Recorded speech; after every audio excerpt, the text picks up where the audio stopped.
Yes, I do. I think Leslie's going to share a screen with us. But while she's loading that, I can get started and go ahead. So in August of this year, the council approved $200,000 to be allocated for small business loans. And the intent of that was to help these businesses that are struggling as a result of the coronavirus economic impacts. And as those of us who go out and talk to these businesses, next slide, please. As those of us who go out and talk to the businesses realize, there's a lot of them in Seaside that are just barely hanging on.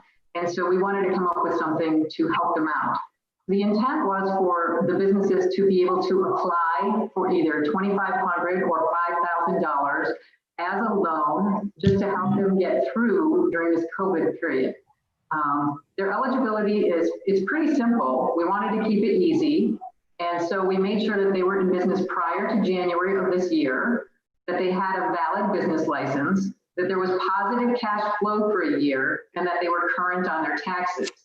So what staff does is we go through and we check all of these items. Before you ever see these, we're making sure that all of these criteria are met.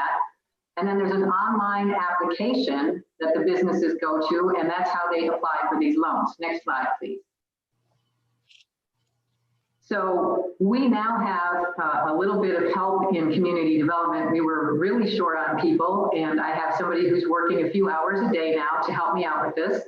And she's been moving a lot of loans in the process. So right now we have probably about 35 applicants total. And they're in various states of completing the application. Some of them only gave us their name, so that's kind of just a placeholder thing that they haven't even filled in the fields yet. But I was just looking at my list, and with this new person who started helping me, I'm about to move 16 more loans over to our finance director later today, so that way he can start running credit checks on them. So you can see that there are people that are interested once we kind of remind them and help them along in the process to get this moving to them. So once it gets out of my department, once we're done kind of hounding them for all of the information, then it goes to finance, and they do a credit check through Experian. And we've had a few hiccups with that, but I think we just resolved those today, as a matter of fact. And so I think we now know how to move that forward even faster. So the more we do these, we're getting better at them. So today we have one, but I'm hoping that soon we'll be looking at those 16. And if you just do the simple math, we could do as many, somewhere between 40 and 80 loans with that amount of money. So depending on if they're asking for the 2,500 or the 5,000. So we shouldn't do more than 80 loans at some point in time. We promote the loans in a number of different ways. So we do advertising. We've been doing a lot of emails. I have email addresses for every single business that's licensed in the city of Seaside. We also do a lot of social media to get the word out. Next slide, please.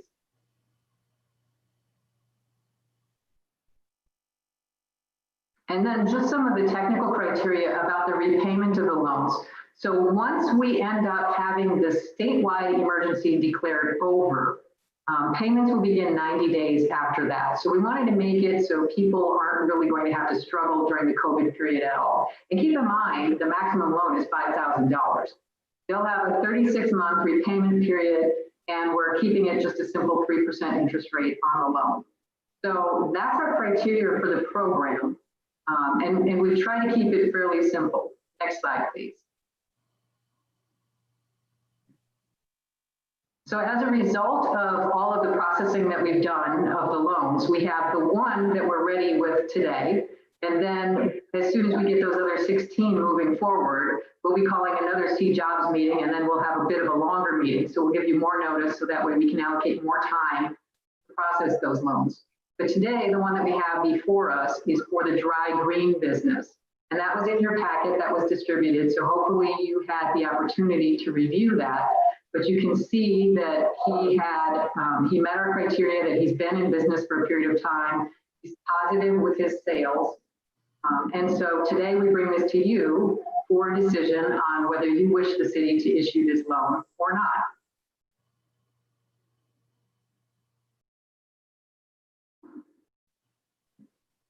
I guess that's where I would open up the floor if there's any questions or comments or discussion. Gloria, I have one question. The repayment, they don't pay monthly. They pay, I read somewhere where they only make one annual payment. Is that correct? I can't say that I studied that. I think that's in the, that might have been in the council packet. This is Victor Damiani, Finance Director. That is correct. We went with one annual payment per year because one of the directives was to keep the city staff time as low as possible, and that will certainly help with that. So when it said a 36-month repayment, it was really just a 3-year repayment, right? Three annual, yes. Okay. And you don't think that would be a hardship on the businesses to try and do an annual payment? They would be paying 1/3 of $5,000. Right. So I don't think that that's too much to ask for them. That also keeps the staffing needs down to a minimum. So we could send them a reminder letter that their payment would be due. There are things that we can do to help automate this. And remember, we have emails for everybody. Right. So this loan application came in at a request for 5,000. Is it our decision to say yay or nay on the 5,000, or do we have the option to say, well, we only want to give out 2,500? I don't know the answer to that one. I'd say maybe the city manager might want to chime in. Well, you know, what we've tried to do is simplify this. So, you know, if the committee would like to reduce the amount, I think the committee could reduce the amount. You know, as we get more of these, that might become maybe more complex than the committee has time for. So we're here seeking the committee's wise counsel. Does this gentleman have any contracts or annual revenue, or is it just whoever gives him a call and solicits for his business? Didn't request that on the application. You can see that his annual sales are listed. The gross sales are on there. Yeah, I saw that. Again, we're trying to keep this a very simple process. The goal is to keep these businesses in business. Yes. So I urge you to consider that factor when you're making a decision of the amount. They're choosing a number voluntarily that they think that they can repay, and a number that will still help them to stay in business. Okay. Hi, this is Mariam. I do have another question. I had asked earlier before we started where the 200,000 was coming from. Was it from the CSC side city itself, or is it resources from? I can answer that. It is from the City of Seaside's general fund budget in the Economic Development Department. Okay. And then my other question. Oops, sorry, excuse me. Go ahead. Sorry, payment part. So if for some reason tomorrow, I don't know what you want to call it, that word, it's the COVID-19 is over. So is that when 90 days after that is when the repayment has 3% interest? That is correct. The way that it's written right now is 90 days after the state declares the pandemic emergency over. 90 days after that is when they're supposed to start paying at the 3% interest rate. Correct. Okay, I have a question. Has the applicant shown all of their other debts? How much they already have to take care of before this? You are looking at the entirety of the information that we requested from them. Okay. Again, we wanted to keep this simple to help as many businesses as possible, because depending on what economic data you look at, there's some grim numbers for the survival rate of small businesses expected out of coronavirus. Okay, thank you. I have just two more questions. So you said you advertised on social media. Which ones in particular? And I know you said it was 8 times. Was it spread evenly? Facebook, Instagram, did you use on each of those sites? So I can speak to that one. We actually use several different methods. We put it on the homepage of our website and sent it out through distribution lists that we had. I know Gloria has a distribution list of most of the businesses in the Seaside, and I think it has about 2,000 people on it. So we sent it out through a newsletter. We did use our main city Twitter and Facebook, and we used our economic development Facebook and Twitter pages to put it out to. And we also sent it out through our recreation distribution list that we have. We tried to hit all the lists that we had, and we did them equally on both Facebook and I think we also sent it out on our recreation Instagram. We don't have an Instagram just for the city or economic development. Gloria, does this Thank you. one application reflect the amount of activity you've seen, or do you see others in the process? What does the volume look like? Right. So on our spreadsheet right now, we have about 35 people total. Probably about 10 or 12 of them have nothing more than just their name, so maybe they heard about the program and they kind of did just a placeholder. And I hope they're going to come back and give us more information. I have 16 more that I'm about to give to Victor this afternoon. So Victor will be getting a spreadsheet from me with some green names, and then he knows he has to do the Experian part, and then they'll be ready again for a See Jobs meeting. Okay. I used to be a. Thank you. I was going to ask my second question. Oh, I'm sorry. Go ahead. Go ahead. I can ask mine later. I have a delay in my internet connection, so. Sorry. I used to be staff to a loan officer at a bank, and I know many of the questions that they had as they were considering applicants were about the difference that a loan like this would make to the business. Is it large enough to make a difference? Is it too large for them to repay? What's the source of repayment that they're going to have? And some of those are questions that we, at this scale, probably don't need to be concerned with. But are we supposed to consider any of those things, or are we just looking at these and saying, yes, we've checked off all of the criteria they've met, they've ticked all the boxes, and we can't object? How are we supposed to screen these? I would say, I know some of your backgrounds are in finance and in business loans and such, which is why you were chosen for this committee. So I would say you might be looking at what is their revenue, what do they claim as their gross sales? In this case, you might see that it's about 5% or 10%, sorry, of what they claim is their gross sales. Just to put it in perspective about, does this amount help people? The rent on Broadway, is like $2,000, $3,000, depending on the size of your building. And what our intent here is to make sure that people can continue to pay their rent, or that they can continue to pay employees. We really want to make sure that there's ways that we can find to help them. Now, there is a talk at the federal level of another PPP program. So if that comes out again, the businesses will apply. Many businesses in Seaside did apply for that, and that does help. A lot of them got much larger amounts out of it. This is just a small, let's help you get by thing. But yet for the city of Seaside, this is a pretty large ask. We're not in a very wealthy city. So we're doing the best that we can to help these businesses stay alive and show these businesses that the city cares about their survival. And I want to build on that a little bit in answering the question.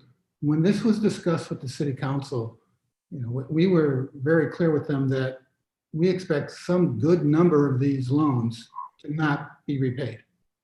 And, because these are small businesses, these are very challenging times. Again, the city doesn't have an inexhaustible supply of revenue, but the council said, let's try to help. So rather than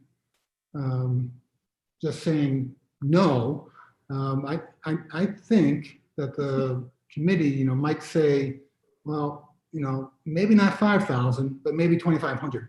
And again, we presented this to the council to simplify that we weren't trying to, get down to the last dollar, what loan would carry the business past these challenges. It was either ask for 5,000 or 2,500, and let C-Jobs take a look at it. So I really think you're sort of limited to, yes, it checked all the boxes, and we think we should give them what they asked for, or yes, it checked all the boxes, but we really think maybe 2,500 instead of 5,000. I think those are substantively the choices. Right. That helps.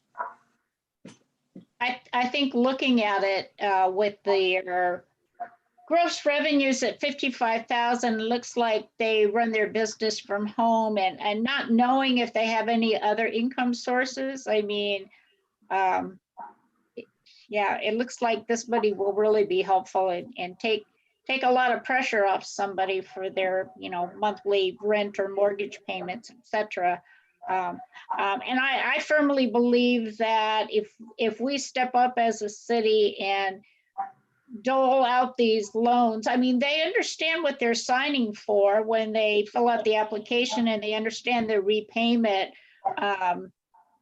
criteria. So I think if they step up and ask for it, I'm all for giving it to them, because I don't think people step up until they really need it. I mean, very few people just, want to take, but I think during these unprecedented times when people are in need and they raise their hand and say, I need some help, that we're there for them.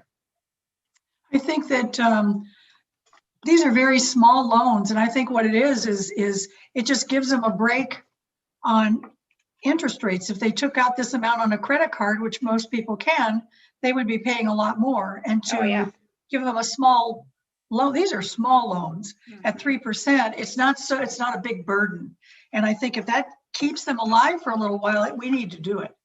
Yeah, this is micro lending. It's a good thing. Mhm. We have the capacity to make 40 loans of $5,000, and we so far don't have that much demand. Right.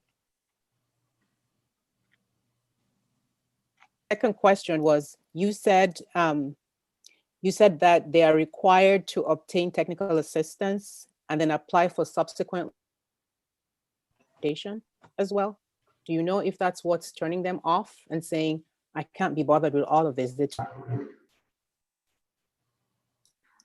one of the items that we're looking at, is as we've been going through this process, and especially with this first loan, we're trying to see where things get hung up and what might slow them down. And we're trying to remove the maximum amount of obstacles. So what we're going to do with the CSUMB thing is just give them an email. Here's the phone number that you call. And I think we're going to work it on the trust factor. If you need help, I'm going to trust you to do it. I'm not going to check up on you. I'm not the nanny state saying I'm going to, you can't do this until. I think if they need help enough, they're going to reach out to people. That's what everybody's doing right now. Okay. Well, given all of that, about applying for the community fund, that part that you said they also have to apply for a fund, are you going to take that part out? I don't know that we can require them to apply for the community fund. What we've been doing is informing them of other sources of money. Not only the community funds, the county has microloans, but they're prioritizing unincorporated areas largely. So we are making them aware of other sources of funding that are available, but I don't know that we can require them to do that, because how would I verify that? And I don't have the staff to be verifying that. Again, we need to keep this to be a simple procedure for them and for our lean but committed staff. So in the end, if we support the application, we're saying he's checked all the boxes and he can use the money, which he's already told us. Is that the entire function of the committee? I think the entire function, and when we did the research on precedents, how other cities were doing things, they wanted to avoid the appearance of impropriety of like staff or elected officials making decisions based upon who they knew, who they liked. who's their cousin, things like that. So what the purpose of the CJOBs is, you're an objective committee. If you knew of any of these applicants or were related to them, I would expect you to recuse yourself from that. But assuming that, then you're all objective decision makers. And I think that's what we're looking for today, is your objectivity in weighing a decision of, will this money help a business? And is this the right amount to give them? And do we, want to do this? Well, But I also think we're not given all that final.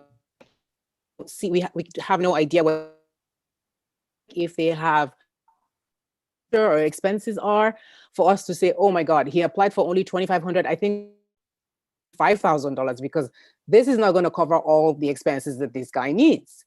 So I think we're only giving to move this along as quickly as possible. I agree with the moving things along as quickly as possible, but we need to be able to make informed decisions, I think. I'm with you. The other choice, if we don't approve, is to deny or to reduce. On what grounds would we deny? Perhaps if staff didn't vet it enough. So if I gave you something that had bad data, and you said, well, Gloria, I happen to know they actually do business in Monterey, and maybe they have a Seaside business license. That actually came up on one, and I said, oh, no, we're not going to help their Monterey business. I don't see really a whole lot of circumstances. Yeah. Just wanted to add one more thing to what when I see these when I was in, and also through the International Institute of Education in San Francisco. And what they do is they send us all this information ahead of time, the loan application or grant application, along with all the supporting documents and whatever information the candidate may have, so that we're prepared when we attend the meetings and we're not deliberating on what's missing at that time ahead of time. Sorry? There's a man knocking on my window. It's the joy of working on Broadway. So I think that might help if you send us all the paperwork and then we score and say, okay, maybe I gave this person a 3, which means he gets all the money. We tally the totals and then say, okay, this is this, or 10 or 20. So that means he gets all the money he asked for. And then boom, you get the $5,000.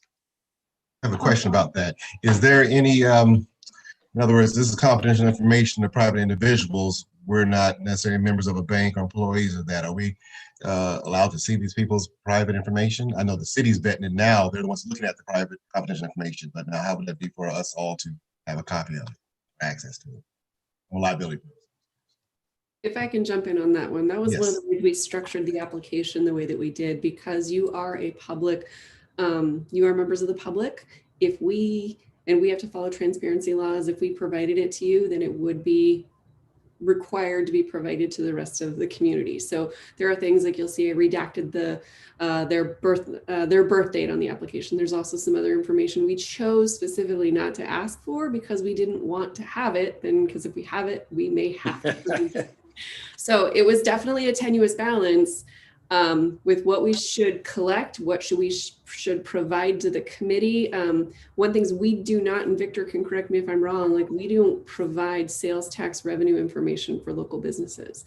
Right. We can give aggregate numbers, but we don't provide that information. It's proprietary. So if we give it to you, it would become a public document. So. Okay, so I agree totally with what Gloria is trying to express here, that, we need to make this very simple. We don't want to complicate it. We don't also want to send that message out to others that may try to apply, that, it's a complicated thing. Many of the small businesses run so simply that, even filling out something like this for some folks, it's overwhelming. And so we're here to help. And I think that's the primary focus. And I think we need to stick with that. We need businesses to survive in Seaside. That is like a critical piece of everything that we're doing. And so, you know, if this person is asking for $5,000, I don't feel it's up to me to, you know, say, you know, I don't know. I look at this piece of paper and I think you're worth 25. I can't do that. I think I'm hoping that they will be honest in whatever they request for, and that we take it upon ourselves to grant them their request. If they've been vetted and gone through the processes, then, you know, it's just really a final blessing from us. Okay, so the process then is, in keeping it simple, they meet those 3 or 4 requirements and that's it. So there's no credit checks and all of that. You're eliminating all of that in order to keep it simple so people will apply and not be turned down. There's not. Well, they're still doing the credit. They're still check, doing credit correct? checks. Okay, so Yeah. we don't get any of that information, No, right? but the city does that. Okay, thank you. Yeah, it's sufficient to know that they passed that. Mhm.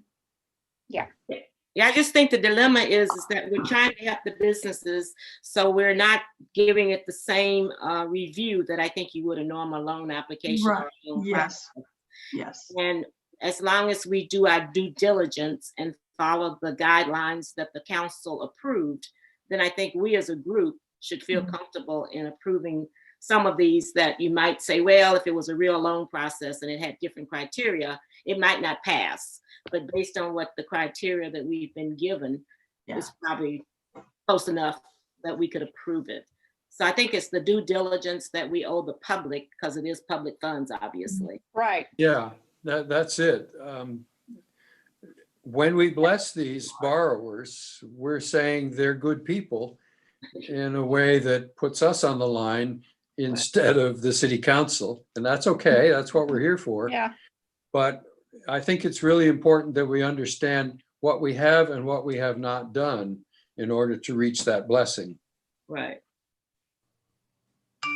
Well, I think all the criteria has been covered, you know, in the way that the loan processes have been working, and like was stated earlier, we know that some of these will not get repaid. And we are just hoping that these businesses do stay afloat through the pandemic, because we don't know when that's going to end either. So, you know, it's not like we're a bank and we want to make sure that we get every last dollar back. This is a good faith loan is what it is. And it's yeah. That's So you're saying it doesn't matter. In fact, if they're all behind on all of their other things, that's all the more reason they need this. That's not going to get them turned down. Right. And that's where some of them, if they did go through some of the other loan processes or go to a bank, they would probably get turned down. And this Right. 5,000 really would carry them through, you know, maybe a couple of months. You know, This is good. This is a good thing. yeah, I think so too. So I don't know if we're taking a vote or how this is working. Somebody should make a motion, Or motion. second it. and- Okay, I will make a motion to approve the loan for dry clean carpet and upholstery cleaning in the amount of $5,000. Second it. And Are we taking notes? Do we have a clerk who's doing this? Yeah, we take Yes, notes on this yes. and have minutes. for- So can we, the motion is on the floor. Can we ask all in favor? Aye. Aye. Opposed? Any abstentions? Very well. Loan approved. Thank you all very much. And then, just so we know what the next steps are, I'll be sending those 16 loans off to Victor later this afternoon, and he'll be running credit checks. And then we'll put together a packet for you and let you know when the next C-Jobs meeting is. So all of the loan applications will be in the packet for you to start looking at again. And then we go through the same process. So I want to thank you all for your participation. We really do value our resident volunteers. Thank you very much for giving your time today to help us. And we'll see you all again at our next C-Jobs meeting after Leslie has a few words. I just, to make this a little bit easier, is it possible if we could establish a meeting date and time that we can Yes. kind of stick to. I think it'll help with the scheduling. Yes. So I think, Gloria and Victor, do you think that 2 weeks from now, we would have more applications for approval? I don't want people to wait too long after they submit. I sure hope so, though, although we did have some hangups with having people respond to the credit check. And we think that we're working to try and clear that up. As one that we noticed today was that they were checking an email address that was different than the email address they had on the application where we sent the request for the credit check. But still, I had 5 that I had sent out and had only, or 6 altogether, and only received 1 for several weeks now. But I think in 2 weeks, I would be hopeful that we have some more. So would either November 4th, a Wednesday, or November 5th work for the majority of the group? Yes. Yes. Thursday, November 5th. Oh, Ms. Anderson, you're muted. I'm sorry. Either day works for me. Can get it on my calendar. And is there a specific time of day that works? I'm sorry. I've got people here at the house and the dog's going crazy. Okay. What's the question, Leslie? I'm sorry. And time of day, did 2 o'clock work? 2 I know- o'clock's fine with me. Clockwork good for me. It did? Anytime in the afternoon. Okay. And Ms. Claypool, what about you? Thursdays only work for, I'm sorry, Wednesdays don't work for me. Only Thursdays work for me. Only Thursdays, okay. So, Leslie, did you see the request from the Water Master Board? I think that's the same day, but I can't remember the time. okay, I'll double check the time. I can do Thursday as well. If that's better. Okay. So Is there any chance we could do 1 o'clock, or is 2 o'clock kind of what works best for everyone? Does 2 1 o'clock. Doesn't One works. matter. I don't have a problem. I'm good either time. So Leslie, you'll confirm a date and time, Yep. and So it'll Okay. probably be in 2 weeks. 2 weeks. Beautiful. Tentatively right now for November 5th at 1 o'clock. I'll check with the other board members and make sure that works. If we, some reason, don't get any applications through, we'll let you know as well. We may put another piece of business on just so we can continue to meet, but we'll touch base with you next week to confirm. Okay. Okay, thank you, everyone. We really Thank appreciate you. your Everyone time. take care. Bye. Thank you, everybody. Bye. Thank you.